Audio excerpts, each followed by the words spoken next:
우리가 계속해서 살펴보고 있는 교회는 지금 두아디라 교회입니다.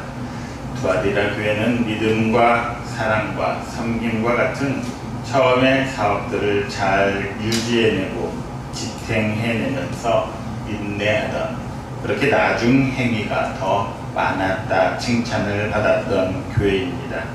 하지만 이 두아디라 교회도 책망할 것이 있었으니 그것은 바로 자칭 선지자라 하는 여자 이세벨을 용납하는 일이었습니다. 그런데 우리 주님께서는 책망만 하시는 분이 아니심을 알아야 합니다. 우리가 살아가다 보면 참 책망할 일이 많이 있습니다. 그런데 대개 우리는 그 책망에서 끝나고 말지요. 너는 왜 이렇게 못하니? 왜 이렇게 했니? 여기까지만 하고 끝나는 경우가 대부분입니다.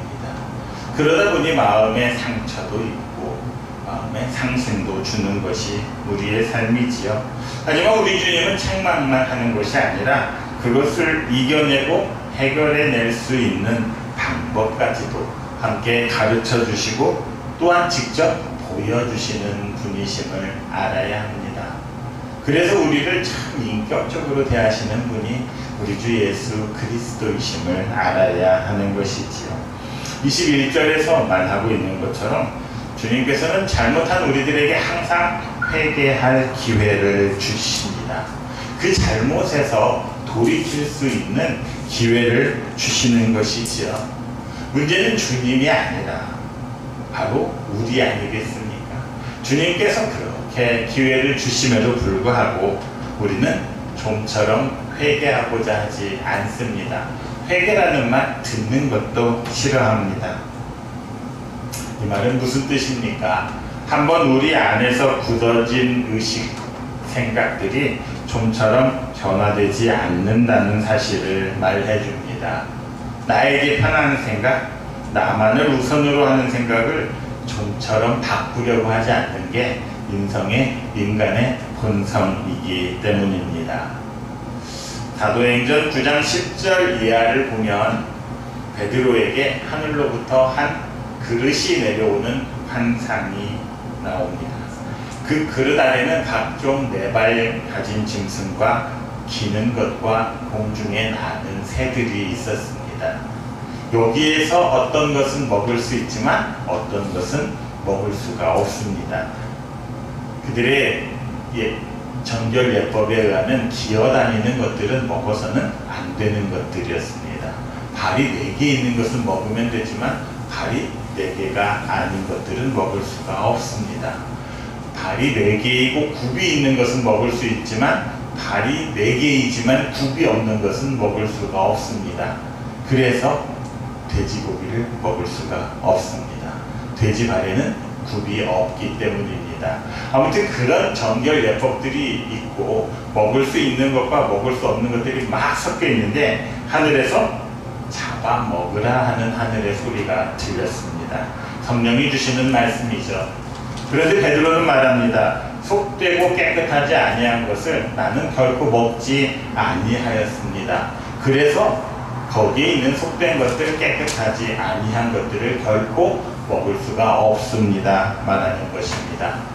하나님께서 성령을 통해서 그 어느 것도 속되거나 깨끗하지 않다. 그러니 모든 것을 다 먹어라. 이렇게 말씀을 하셨지만 나 자신의 생각과 판단과 신념 때문에 하나님의 말씀을 거역하는 것입니다. 하나님의 말씀을 내 마음대로, 내 생각대로 잘라내고 붙이고 나에게 맞는 대로만 받아들였다는 것입니다. 왜 그렇습니까?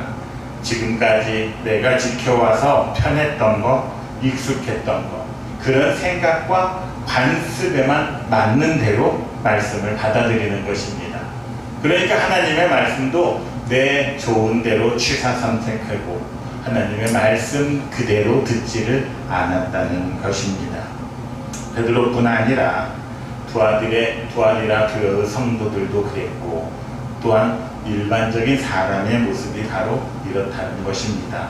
좀처럼 자신의 생각을 바꾸려 들지 않습니다. 무조건 내 생각이 옳다고 주장합니다. 이런 모습들은 나이가 들어갈수록 더욱더 강력해지지요. 그래서 여러분이 싫어하는 꼰대라는 말이 나오는 것 같습니다.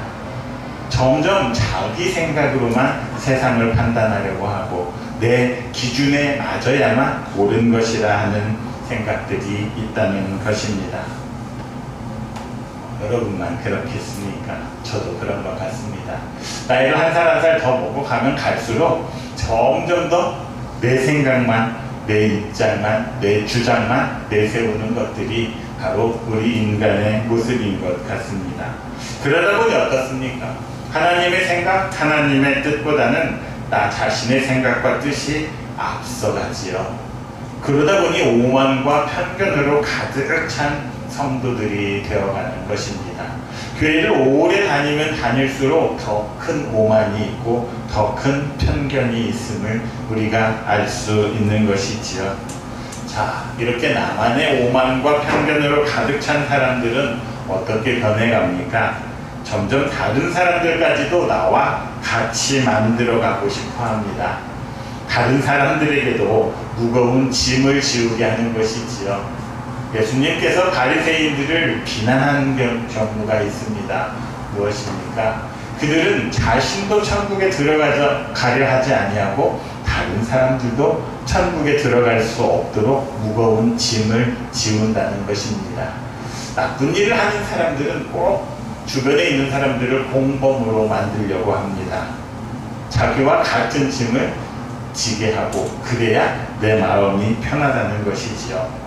자, 사람들에게, 내 주변의 사람들에게 내 주장을 심고 다른 사람들에게 짐을 지우기 위해서 만들어진 것들, 그렇게 만들어진 것이 마태복음 15장에서는 장로들의 전통이라 말합니다. 하나님의 계명보다도 사람의 법과 전통을 더 우선시하고 중요시하는 그런 법을 만들었다는 것입니다. 그러다 보니 하나님의 말씀보다도 사람의 법을 더 따르게 합니다. 사람의 법을 따르지 않으면 제재가 있고 제약이 있기 때문에 하나님의 말씀보다도 사람의 전통과 법을 따르게 되는 것이지요. 그래서 율법이 사람들을 올가매고 꼼짝도 못하게 하는 일들이 생겨나게 되는 것입니다. 참 이상합니다. 하나님의 말씀을 따르기 위해서 모인 사람들인데 오히려 사람의 말, 사람의 법, 사람의 전통만을 따르게 되는 것입니다.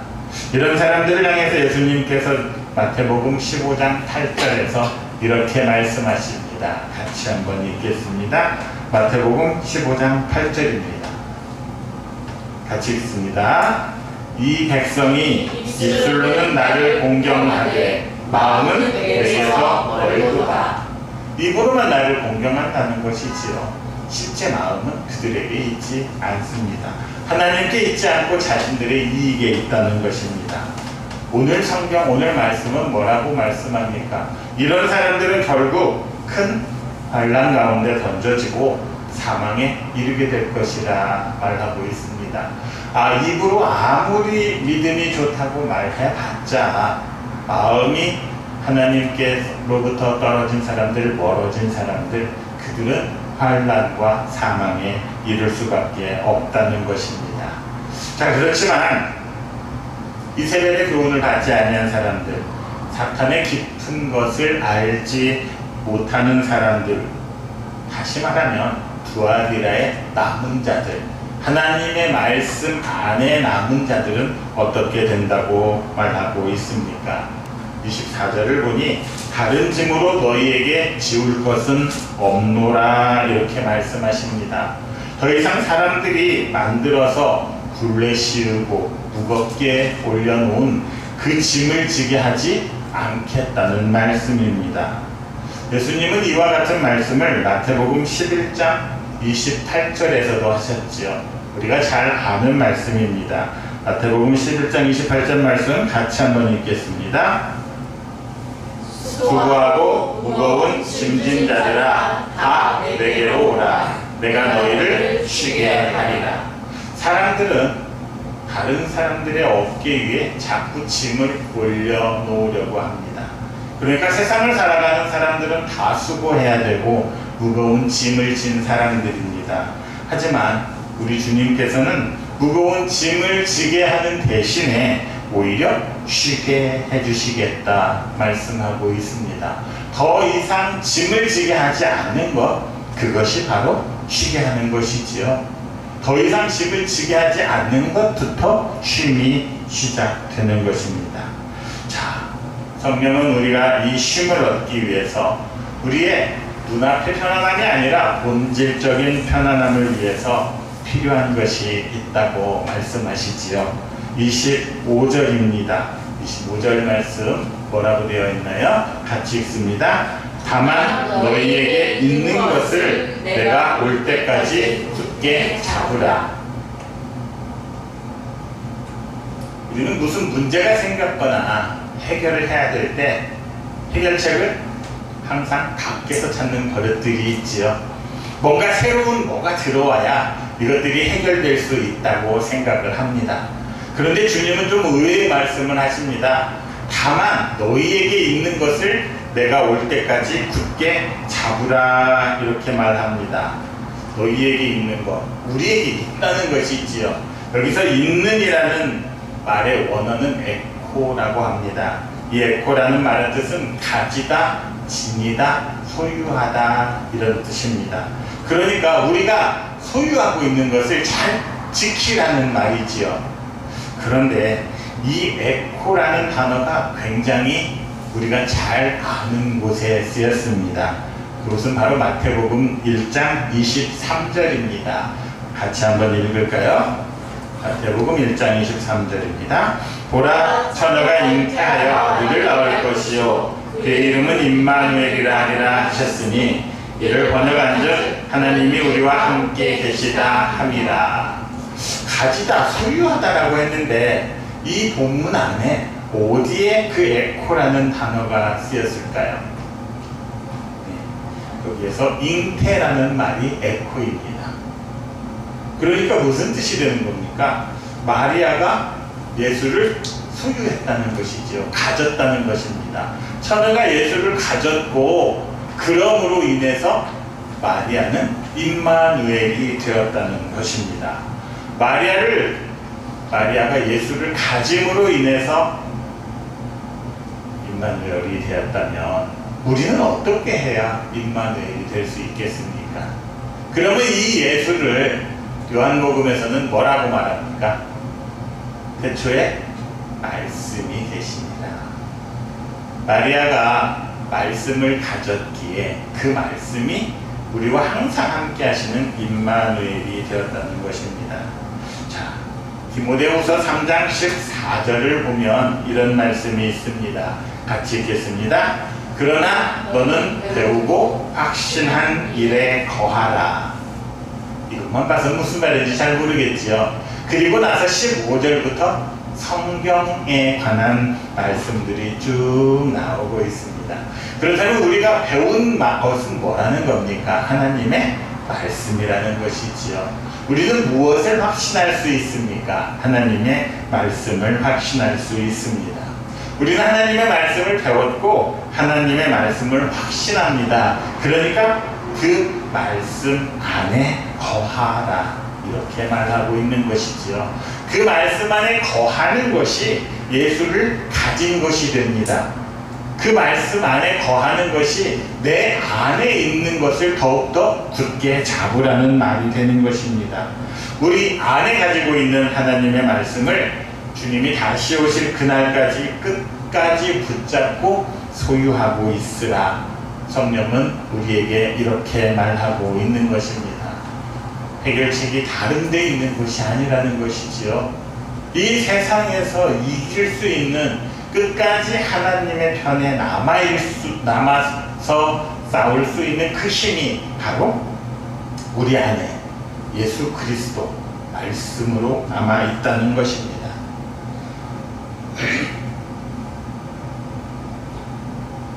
세상의 것들은 시간이 지나면 다 헤어지고 낡아지는 것들입니다.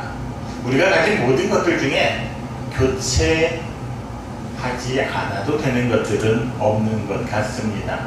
우리의 신체에서도 너무 빨리 낡아버린 어떤 것들은 인공으로 대체하기도 하지요. 심장, 인공관절 다 그런 것들입니다. 그러니까 이 세상에 있는 것들은 다 낡아지고 헤어져서 못 쓰게 되는 것들이지만 한 가지, 하나님의 말씀은 결코 그런 법이 없습니다. 그래서 우리가 끝까지 잡아두고 지켜야 할 것, 그게 바로 하나님의 말씀이라는 것이지요. 오늘 본문에서 잡으라, 굳게 잡으라 말하는 것은 그 말씀을 지키라는 뜻입니다. 말씀을 굳게 지키며 살아갈 때 내 안에 있는 그 말씀이 결국 우리를 지켜줄 거라는 것이지요. 세상을 살다 보면 무엇인가 얻는 것이 참 힘든 일이라는 것을 알 수 있습니다.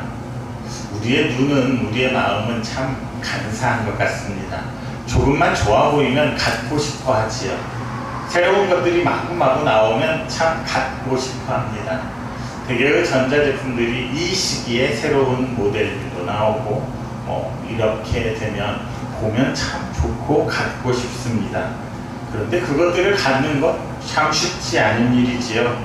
어렵게 그것을 가졌다 할지라도 얻는 것보다 더 힘들고 중요한 일은 그것을 지키는 일입니다. 얻는 것으로만 끝나는 것이 아니라 어떤 자리나 지위, 그것을 얻는 것으로 끝나서는 안 되겠지요. 끝까지 잘 지켜야 합니다. 그런데 지킨다 하면 우리는 그것을 그냥 유지한다 생각하기가 쉽습니다. 그런데 지킨다는 것은 그런 뜻이 아니지요. 지킨다는 것은 잘 보존하고 더 발전시킨다는 뜻이 있습니다. 그러니까 지킨다는 것은 땅속에 묻어놓고 가둬놓는 것이 아니라 더 많이 남겨야 한다는 것입니다. 남긴다는 건 열매를 맺어야 한다는 것이죠. 지금 가진 것보다 더 좋아지려면 열매를 맺는 수밖에 없습니다. 자, 하나님의 말씀을 많이 남기기 위해서 우리는 어떻게 해야 하겠습니까? 말씀을 많이 듣는 것 물론 중요합니다. 하지만 말씀을 듣는 것만으로는 말씀을 가질 수가 없습니다. 그 말씀이 내 삶으로 되어야 합니다. 우리가 잘 아는 찬양곡 중에 원하고 바라고 기도합니다 라는 찬양곡이 있지요. 거기에 나오는 가사처럼 하나님의 꿈이 나의 비전이 되어야 합니다. 예수님의 성품이 나의 인격이 되어야 하고 성령님의 권능이 나의 능력이 되어야 합니다. 이것이 그냥 떨어져 있으면 하나님의 뜻, 예수님의 성품, 성령의 권능, 나와는 아무런 관계가 없는 것들이 됩니다. 그것들이 내 삶으로 들어와야지요. 하나님과 같은 꿈을 꾸고 예수님의 그 성품을 본받아서 그것이 나의 인격이 되고 성령의 권능이 나의 능력이 되는 것, 그것이 내가 말씀을 잘 붙잡고 지키는 것이 되는 것입니다. 그 말씀이 내 삶 속에 들어와서 행동으로 나타나고 그 행동이 열매를 맺을 때 우리는 그것을, 그 말씀을 잘 지켰다, 말씀을 잘 붙잡았다, 이렇게 말할 수 있는 것입니다. 그렇게 살아갈 때 우리는 하나님의 말씀 안에 남은 자들이 되는 것입니다. 이 땅의 역사들은 세상에 힘 있는 자들이 이룬 것 같지만 실제로 성경은 그렇게 말하지 않지요. 모두가 남은 자들에 의해서 그 역사가 이루어졌다 말합니다. 항상 하나님 편에서 하나님 안에 남아있던 사람들, 그 사람들에 의해서 새로운 역사가 이루어진다는 것이지요. 그러니까 말씀 안에서 남은 자들은 어떤 자들입니까? 끝까지 하나님의 일을 지키는 자들이지요. 그 사람들에게는 만국을 다스리는 권세를 주셔서 철장을 가지고 그들을 다스려 질그릇 깨뜨리는 것과 같이 하리라, 이렇게 말씀하고 있지요. 말하자면 권세를 주셨는데 그 권세가 철장이라는 것입니다. 철장 권세를 주셨다는 건데, 아니 그러면 철장이 무엇입니까? 철장은 문자적으로는 쇠 막대기를 뜻합니다. 노략질하는 맹수들의 공격을 막기 위해서 목동들이 준비하는 지팡이, 몽둥이의 일종이죠. 새를 입힌 참나무 본봉을 대개는 철장이라 그렇게 말한다고 합니다. 근데 막대기는 두 가지 용도로 쓰일 때가 많습니다. 첫 번째, 막대기는 나와 함께하며 나를 인도하고 나를 지켜주는 일을 합니다. 우리가 잘 아는 시편 23편 4절은 이렇게 말합니다. 같이 한번 읽겠습니다.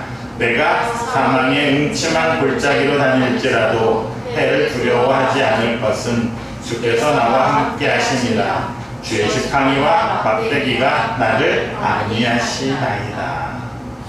그 막대기는 내 앞길을 인도해 줍니다. 그리고 나를 지키고 나와 함께 하지요. 우리는 임마누엘 하면 여기서 나온 대로 주께서 나와 함께 하심이라고 그냥 피상적으로 생각합니다. 그런데 주님이 나와 함께 하시면 어떻게 된다는 것입니까? 나를 인도하시죠. 내가 길을 잃을 때, 갈 길을 몰라 헤맬 때 임마누엘의 주님께서 나를 이끌어 주십니다. 그뿐만 아니라 내가 해를 입을 것 같고 두려운 힘든 일이 생겼을 때 그것들을 지켜주시는 것이지요. 누군가가 나를 해하려 왔을 때 주님께서 나를 지켜주시는 것, 그게 임마누엘임을 우리가 알아야 할 것입니다. 자, 이렇게 소극적이고 보호의 측면만 있는 게 아니라 지팡이, 목둥이, 특별히 쇠막대기는 어떻게 할 수 있겠습니까? 무엇인가를 부수고 깨뜨릴 때 사용할 수도 있습니다. 자, 시편 2편 9절에 보면 이렇게 말하고 있습니다. 같이 읽겠습니다. 내가 철장으로 그들을 깨뜨리며 질그릇같이 부수리라 하시도다. 옛날에는 이 도공들, 도자기를 빚는 사람들이 질그릇을 깨뜨릴 때 이 철장을 사용했다고 합니다. 도공들이 도자기를 빚지요. 그런데 모든 도자기가 다 도공들의 마음에 들지는 않을 것입니다. 그래서 흠집이 있거나 마음에 들지 않은, 제대로 나오지 않은 그릇들은 어떻게 합니까? 전부 다 깨뜨리죠. 그때 사용하는 게 철장입니다. 하나님께서도 우리를 만드셨습니다. 그런데 그냥 만드신 게 아니라 말씀으로 우리를 빚어주셨지요. 그럼에도 불구하고 우리가 그 말씀대로 만들어지지 않고 흠집이 있는 경우가 있습니다. 뭐 이세벨의 교훈을 따른다든가 앞에서처럼 발람의 교훈을 따르는 그런 사람들, 아니 더 나아가서 예수 그리스도를 대적하는 사람들도 생겨나지요. 그런 사람들을 우리 주님께서는 철장을 가지고 다 깨뜨리고 부수겠다. 내가 철장으로 그들을 깨뜨리겠다는 것이지요. 그러다 보면 그들은 질그릇같이 부서질 수밖에 없다는 것입니다. 아무런 힘도 없는 질그릇처럼 부서지게 하는 바로 우리 주님의 권능, 권세가 우리에게 주어진다는 것입니다. 그러니까 지금 비록 힘들겠지만 끝까지 주의 편에 남아있는 자들에게는 철장으로 이 만국을 다스리는 권세를 주시겠다 하고 계십니다. 그뿐이 아닙니다. 28절을 보면 내가 또 그에게 새벽별을 주리라 이렇게 말씀하고 있습니다. 만국을 다스리는 철장 권세뿐 아니라 새벽별 또한 권세로 주시겠다는 것이지요. 이기는 자들에게, 우리 주님의 일을 끝까지 하는 자들에게 새벽별을 주시겠다고 합니다. 자, 새벽별. 이 본문은 문자적으로는 아침에 빛나는 그 별을 주시겠다 하고 있습니다. 가장 어두운 시간인 새벽 2시경에 칠흑 같은 어두움 가운데 뜨는 별, 새날을 밝혀주는 별, 새날이 이제 곧 올 거라고 알려주는 별, 그 별이 바로 새벽별입니다. 그래서 이 세상을 다스리는 권세는 어두움의 권세라 표현을 하지요. 하지만 새벽별은 그 어두움을 이기는 빛입니다. 가장 어두운 데 뜨니까 어쩌면 우리에게는 가장 밝게 느껴지는 별이라 할 수가 있습니다. 그래서 베드로후서 1장 19절에서는 이 별을 샛별이라 표현을 하기도 합니다. 그럼 베드로후서 1장 19절 말씀 같이 한번 읽겠습니다. 또 우리에게는 더 확실한 예언이 있어 어두운 데를 비추는 등불과 같으니 날이 새어 샛별이 너희 마음에 떠오르기까지 너희가 이것을 주의하는 것이 옳으니라. 어두운 곳을 밝혀주는 걸 등불이라고 하지요. 그 등불과 같이 샛별은 주님이 주시는 말씀의 새벽벌이라는 것입니다. 그러니까 등불이 어둠을 밝혀주는 것처럼 하나님께서 주시는 샛별, 그 말씀은 이 세상의 어두운 것, 혼탁한 것 가운데에서 진리가 무엇인지를 분별하고 깨닫게 해주신다는 것이지요. 이 어둠의 세상에서 거짓으로 위장된 혼탁한 세상에서 모든 거짓된 것, 위선들을 만천하에 드러나게 하는 그런 진리의 빛을 우리에게 주시겠다 말씀하신 겁니다. 그러니까 이 새벽별이 있으면 우리는 분별의 능력이 있겠지요. 무엇이 참인지 무엇이 거짓인지를 깨달을 수 있게 된다는 것입니다. 그러니까 하나님의 말씀을 끝까지 붙잡고 지키는 우리들에게 하나님께서 우리들에게 권세를 주시는데 그 권세는 진리를 분별할 수 있는 새벽별과 같은 능력이 있다는 것입니다. 그리고 그 진리를 지키는 일에 임마누엘의 하나님께서 항상 함께 하시면서 우리를 인도해 주시고 우리를 위협에서 구해 주실 뿐 아니라 앞을 막는 것들을 깨뜨리고 부수기도 하는 그런 능력을 주시겠다 약속하고 있는 것이지요. 주님의 말씀을 지키면서 주님의 뜻을 이루기 위해서 이 땅을 살아가는 우리들은 참 한밤중과 같은 어두운 시대를 살아가고 있다고 말할 수 있습니다. 세상이 점점 더 혼탁해지고 세상이 점점 더 거짓이 많아질수록 그 어두움은 깊어진다고 할 수 있겠지요. 그러다 보니 이 세상을 살아간다는 것, 말씀과 함께 살아간다는 것 참 답답한 일입니다.